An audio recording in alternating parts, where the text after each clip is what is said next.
Adultização, o tema da semana. O Felca, que é um produtor de conteúdo aqui do YouTube, lançou um vídeo que está com mais de 30 e tantas milhões de visualizações e que foi bater nas TVs abertas. As TVs abertas descobriram a adultização, mostrando algo muito grave que acontece na internet brasileira e que acontece na internet mundial há muito tempo.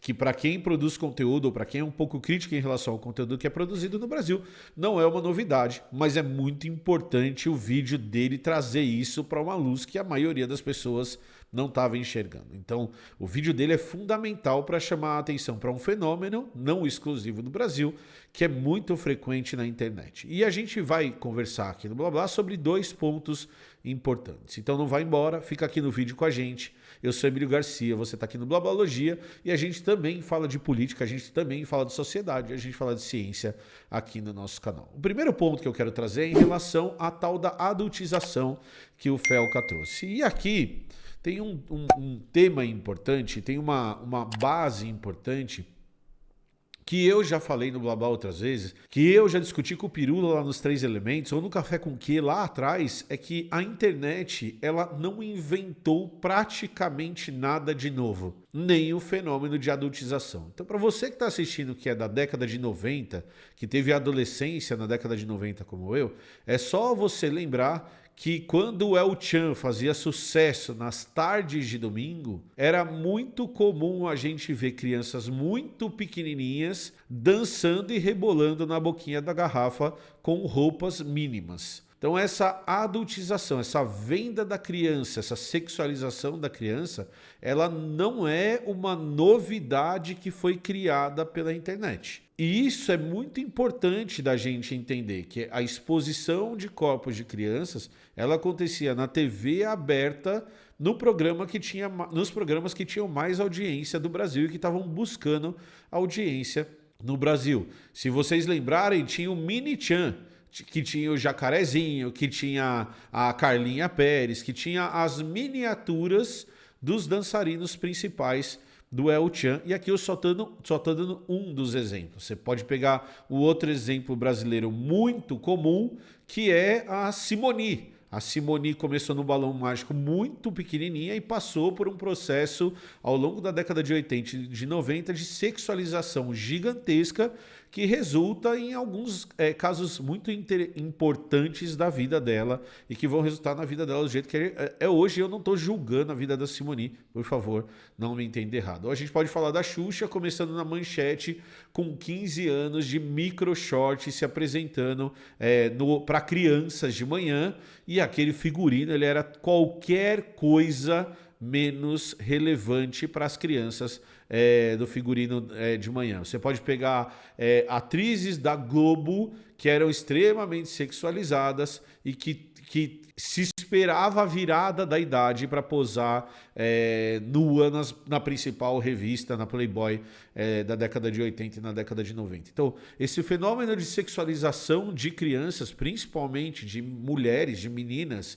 ele não é uma novidade que a internet inventou. E deixar isso claro é super importante nesse momento em que a gente está passando por essa questão moral de vamos impedir a adultização das crianças. Vamos criar uma lei contra a adultização das crianças para que as crianças não sejam expostas. E a gente pode lidar com a adultização com outras camadas também. Então, por exemplo, uma criança que trabalha numa novela, a palavra trabalhar e criança na mesma frase é proibida pelo Estatuto da Criança e do Adolescente. Então, a gente normaliza o trabalho infantil em muitas esferas quando a gente está falando de adultização também. Então, a hora que você pega Sandy Júnior cantando que você foi fazer no mato, Maria Chiquinha, eles eram crianças, isso é uma música que mostra 2 coisas: a criança sendo sexualizada e irmãos cantando uma música sobre cortar a cabeça da irmãzinha porque ela fez alguma coisa que não deveria ter feito. Tudo bem, Emílio, mas é só uma música, é fofinha, são crianças cantando. Não, tudo bem, isso é um fato, mas é criança trabalhando domingo à tarde para gerar renda, para gerar dinheiro, quer que seja para a família, quer que seja para os pais, quer que seja qualquer coisa. Então, discutir a adultização é uma coisa relevante há muito tempo no Brasil.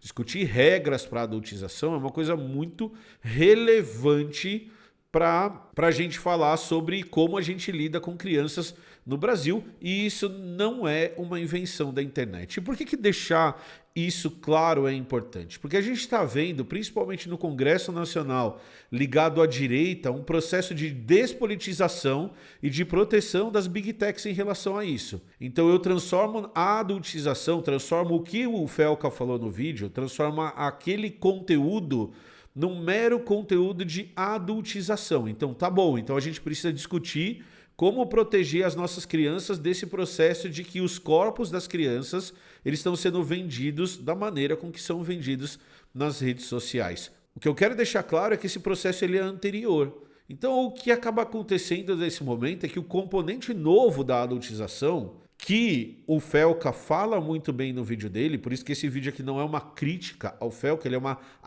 eu estou acrescentando algo ao que o Felca falou, é que você tem a potencialização disso através do que acontece nas redes sociais.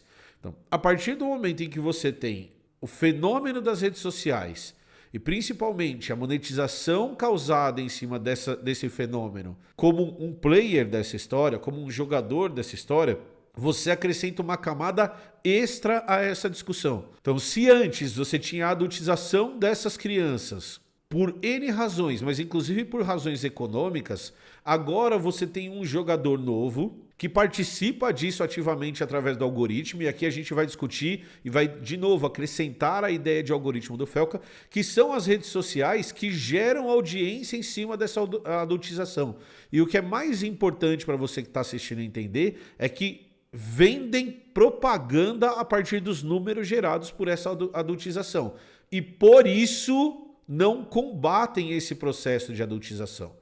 Por isso, estar nessas redes é importante. Principalmente, por isso o algoritmo ele favorece que você filtre determinados conteúdos para chegar para você a partir do momento em que você está consumindo esses conteúdos. E aí, quando a gente fala de regulação de rede, quando a gente fala de que as redes precisam ser regularizadas, que as big techs precisam seguir regras, é que a gente também precisa discutir a responsabilização das redes em relação ao que acontece dentro dessas plataformas. Então vamos lá, vamos analisar o fenômeno que o Felca colocou. Você tem uma mãe que usa a imagem da filha para gerar renda para ela. Mas tem uma camada oculta nisso, que é a audiência gerada por isso dentro das redes faz com que as grandes plataformas vendam essa audiência e ganhem dinheiro com propaganda. Então sim, a mãe tem que ser responsabilizada em cima do que ela obriga a filha a fazer. Porque, desculpa, gente, uma criança de 10 anos, 11 anos, 12 anos, 13 anos, ela é obrigada a se expor na rede. Ela não entende o que está acontecendo com ela. A partir do momento em que eu estou responsabilizando a pessoa que está por trás desse sistema, seja o influenciador que vai lá na região pobre para buscar a criança, para vender essa imagem e ficar muito rico no processo, eu sempre preciso lembrar que as grandes empresas favorecem esse movimento.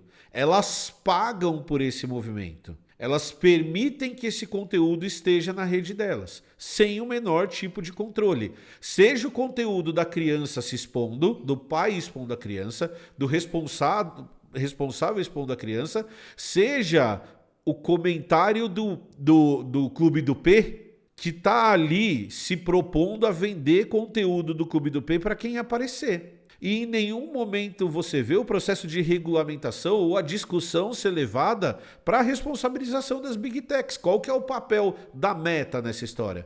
Qual que é o papel da Alphabet nessa história? Qual que é o papel dos grandes players dono das redes sociais? A hora que você coloca um conteúdo desse tipo no seu canal e a hora que você favorece, a hora que o algoritmo... Mas o algoritmo ele é isento, é você que está escolhendo o que você está vendo. Mas qual que é o seu papel a hora que você está ali colocando qual que é o papel dessas empresas a hora que elas estão colocando esse conteúdo cada vez mais em evidência? Então tá bom, então a gente vai criar uma regulamentação contra pais que exploram as crianças. Tá? O Estatuto da Criança e do Adolescente já tem essas regras. Você não pode fazer isso com o seu filho, você não pode vender a imagem do seu filho, você não pode colocar o seu filho para trabalhar. A gente já tem leis que dizem isso. Qual que é o componente novo que tem nessa história? Por que que o Congresso agora, a extrema-direita, de repente está falando, oh meu Deus, crianças expostas nas redes. E a gente não coloca as Big Techs na jogada. Porque enquanto o algoritmo estiver favorecendo esse tipo de conteúdo, eu vou criar a lei Felca do caralho a 4 e a efetividade disso vai ser muito pequena. E ontem o meu amigo Marco Gomes, maravilhoso, que manja de internet para um cacete, manja de algoritmo para um cacete, ele me contou um dado que é extremamente assustador. Quando você pega esses algoritmos de preferência, eles precisam só de 2 pontos para te determinar um tipo de conteúdo. 2 pontos.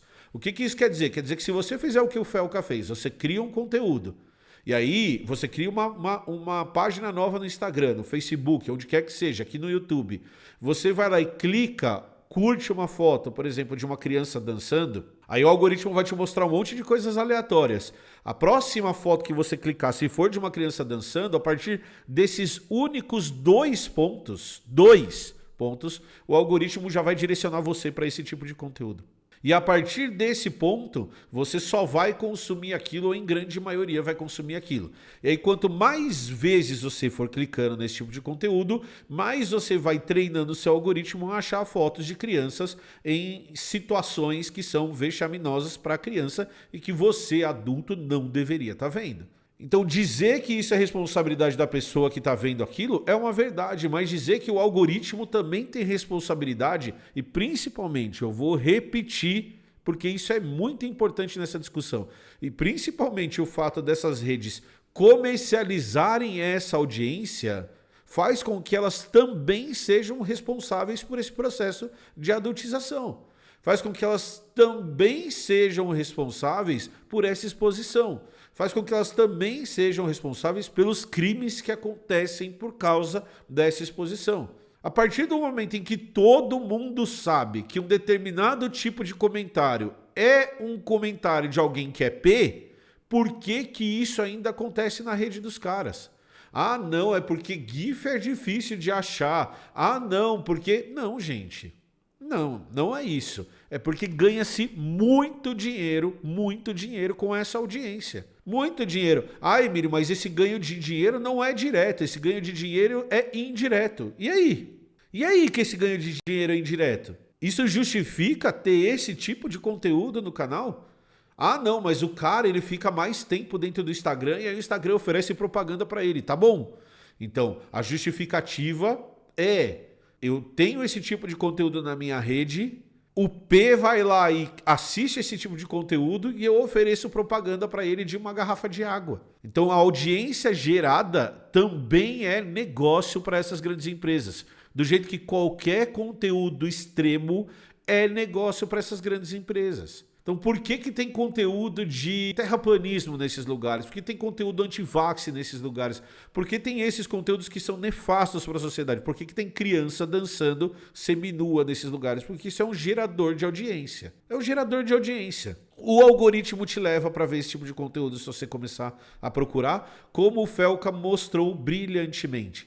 Isentar as Big Techs da responsabilidade que elas têm em relação a isso é um grande absurdo. Ah, Emílio, você está querendo dizer que tal influenciador que criou a mansão dos adolescentes, que o adolescente engravidou, ele é inocente? Não, ele também tem que ser penalizado pela postura dele. Ele também cometeu um crime sabendo que estava cometendo o crime, de maneira muito explícita, sabendo que estava cometendo o crime. Agora... dizer que ele é o único responsável por isso é, no mínimo, de uma inocência. É a mesma coisa que dizer que a Globo não tinha nada a ver com a criancinha de 5 anos rebolando na boquinha da garrafa lá na década de 90. É a mesma coisa que dizer que os meios de transmissão não têm responsabilidade por aquilo que é transmitido. E não é verdade. E a única forma da gente resolver isso é regulamentando rede. É chegando para essas grandes empresas e falando para elas que elas não podem fazer o que elas quiserem fazer. É chegando para essas empresas e processando elas por permitir que P estejam lá na rede delas sem punição. Que esses perfis não caiam automaticamente. É olhar para o tipo de conteúdo e entender que uma criança de 13 anos, de 12 anos, de 10 anos dançando de biquíni de maneira sensual pode e é prejudicial para ela. Ah, Emílio, mas o que isso quer dizer? Como que eu separo a foto de uma coisa da foto da outra? Não sei. Não sei. Talvez não possa ter foto de criança nessas redes. Eu não sei. Mas a alternativa às vezes é essa. Porque daí a gente pode levar a adultização para outro lugar também. Então, nesse momento a gente está falando desse tipo de conteúdo, mas a gente também pode falar de produtores de conteúdo gigantes aqui do YouTube que criam perfil do Instagram do filho antes do filho nascer e que expõem os filhos todos os dias no Instagram e que vendem a hora do filho para marcas, que vão fazer propaganda para Johnson, que vão fazer propaganda para não sei o que, vão fazer propaganda de brinquedo, vão virar produtores de conteúdo sobre maternidade, mas não é sobre maternidade, é sobre exposição para o filho. O filho vira um produto na mão dessas pessoas, que nem de dinheiro precisam mais, porque já são bilionários produzindo seu conteúdo. Ah, Emílio, mas é diferente. É mesmo. É diferente, mas é tão diferente assim. Então, até onde a gente permite que essa criança trabalhe de verdade? É um trabalho. Tem criança que tem 2 anos de idade e tem trabalho já. A primeira coisa que a criança faz é pegar a câmera na mão e se filmar. De produtores de conteúdos gigantescos da internet. Gigantescos. Então, o ponto que a gente traz é que a gente precisa, e o Felca se propõe a isso. Então, por isso que esse vídeo é um complemento ao vídeo do Felca. O Felca se propõe a isso, que é apontar para essas inconsistências dos 2 lados da história. Dos 2 lados. E meu amigo Marco Gomes está aqui falando, do ponto de vista de tecnologia e programação, é trivial detectar as bolhas indesejadas e cancelar todo o alcance dos posts e denunciar os perfis. É porque, Marco Gomes, como você me explicou, eles não querem fazer isso. Não é interesse das Big Techs. E aí, quando a gente fala em regulamentação, eles trazem a temática liberdade de expressão. Que regulamentar é acabar com a liberdade de expressão nas redes. Sabe onde é regulamentado? Na Europa inteira. Sabe onde é regulamentado? Na China. Sabe onde está sendo regulamentado? Nos Estados Unidos. Qual que é o nosso interesse de não regulamentar? Ou quais as pressões que a gente sofre para não regulamentar? Então as Big Techs também têm que ser responsabilizadas. As Big Techs também têm que entrar na jogada. Esses caras têm que parar de lucrar com a audiência de coisas que elas não deveriam lucrar. Certo? Era isso que eu tinha para falar hoje. Valeu demais por estarem aqui no Blá Blá. Não esquece de deixar seu like, deixar seu comentário e deixa a sua inscrição aqui embaixo também. Falou, valeu e tchau!